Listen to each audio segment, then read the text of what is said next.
Legends. Been a little while since I posted one of these. We've got FOMC in about 10 hours' time, which has typically resulted in a sell-off for Bitcoin.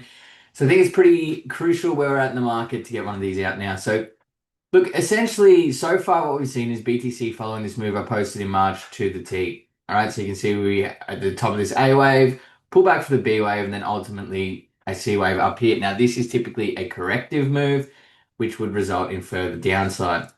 Now, if you have a look, this has played out almost exactly as anticipated during March. Now, coming into fundamentals, which I know everyone can get around, whether you're interested in charts or not, looking at May during US midterm election years, how has Bitcoin performed? Well, 2014, we broke down after a consolidation and then continued a bear market into late 2014.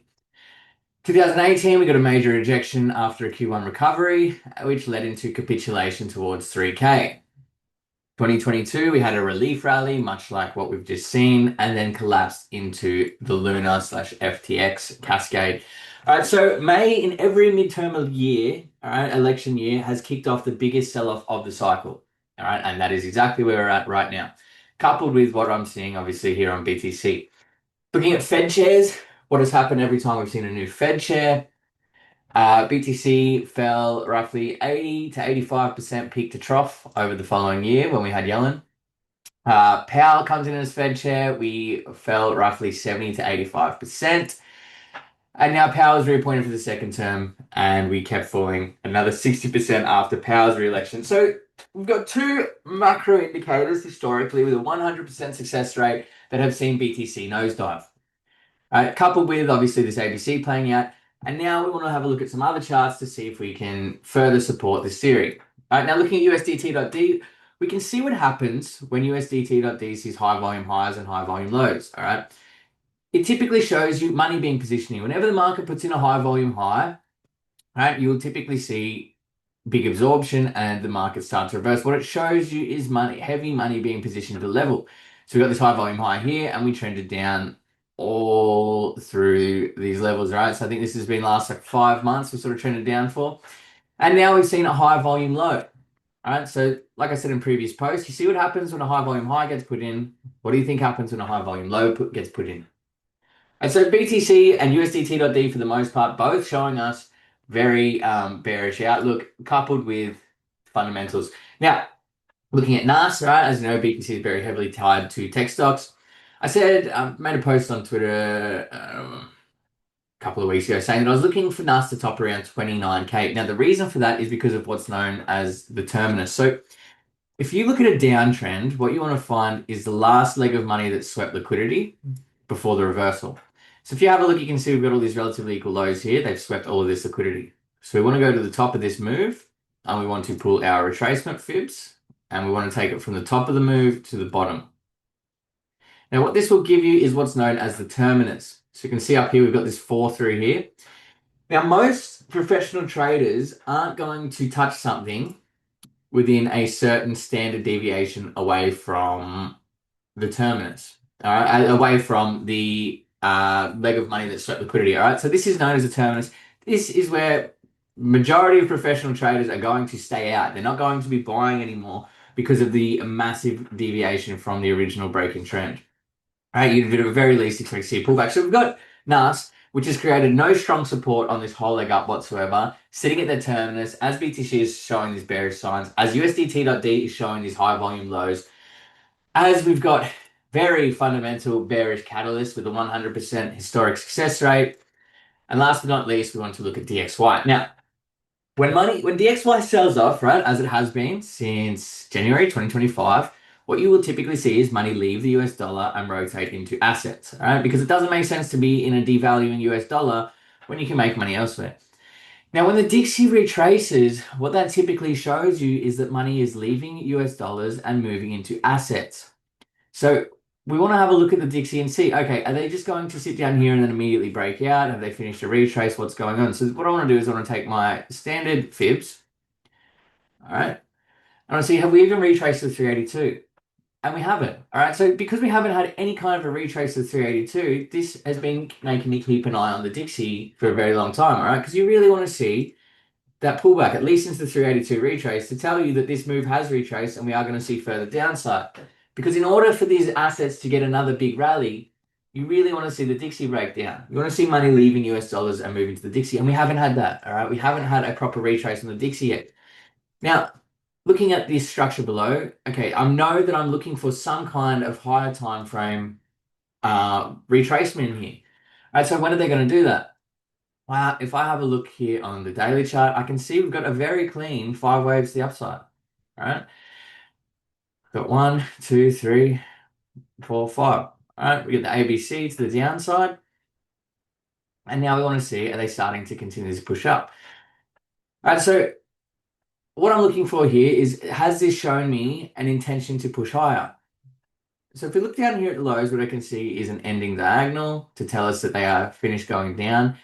And now we've got our first 5 waves up, 1, 2, 3, 4, 5. All right, so we can see that the Dixie is showing intent to rally higher. It's very likely intent coupled with where everything else is at on the charts. So if that's the case, then what that means is that this is an A wave, this is a B wave, and now we should see them put in a C wave. So if I want to find targets for the Dixie, I'll run it from the lows to the highs of this leg of money, then to the pullback, and this will give me fib targets for where the market's likely to retrace to. Now, if you have a look, these targets align very nicely with our 618 and our 50 fib. So what this tells me is that the Dixie is likely to push back up into these highs. It tells me the Dixie is likely to come all the way back up here. All right, so if the Dixie's response, Dixie selling off, saw all of these assets rally, what do you think a Dixie rally is going to do?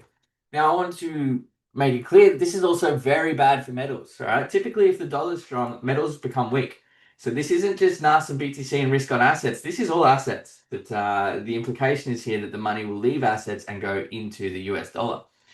And so what we pretty much want to see is 5 waves up through here to give us our C wave. And, I will humor buying assets, man. Once we get this ABC, I will be having a look at the rest of the market. And this is really where I'll be having a look at shopping again. Because if the Dixie gets a breakdown through here, then we're going to see a big fat rally for assets again. All right. Now, I don't know what the macro environment's going to look like. Obviously, everyone's talking about this recession. But I do know from experience that typically when something seems very obvious and the whole market's talking about it, it is usually an unlikely thing to happen. So look, all of this combined, right? You've got bearish fundamentals, this ABC playing from March playing out to the T. We've got USDT.D putting these high volume lows. We've got NAS sitting at their terminus where I'm expecting them to dump. We've got BTC, big reaction from that CME gap, and like I said, that that ABC structure playing out. We've got the Dixie showing intent to rally higher. Now, the only thing that is giving me some kind of hope of a more recent bear market than a bull market than what we've seen in past years.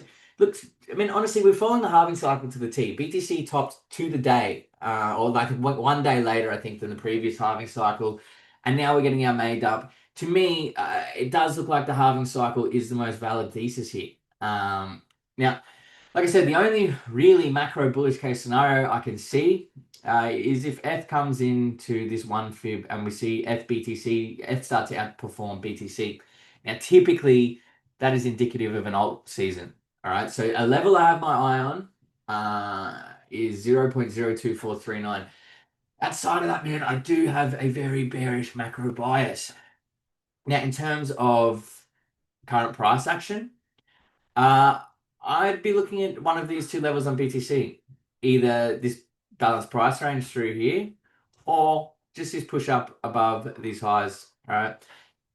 These are the two areas I'll be looking for shorts. Now looking at USDT.D, you can see that these guys have been in a diagonal. All right, you can see we've got this diagonal now. Now, very likely, one or two things are going to happen here, right? Based on this structure, it's either like an ABC. All right, or we're just going to see this diagonal, and then we're going to see further downside, which would be bullish for crypto. All right, that doesn't align with what I'm seeing on the fundamentals. It doesn't align with what I'm seeing on the macro. It doesn't align with what I'm seeing on every single chart. So what I think is more likely is that one of these two levels is going to hold as support, and we are going to launch. We're going to see a massive sell-off in crypto. This is what I'm anticipating, man. These are the two levels that I'm looking for shorts at. I want to see some kind of reaction from these two levels.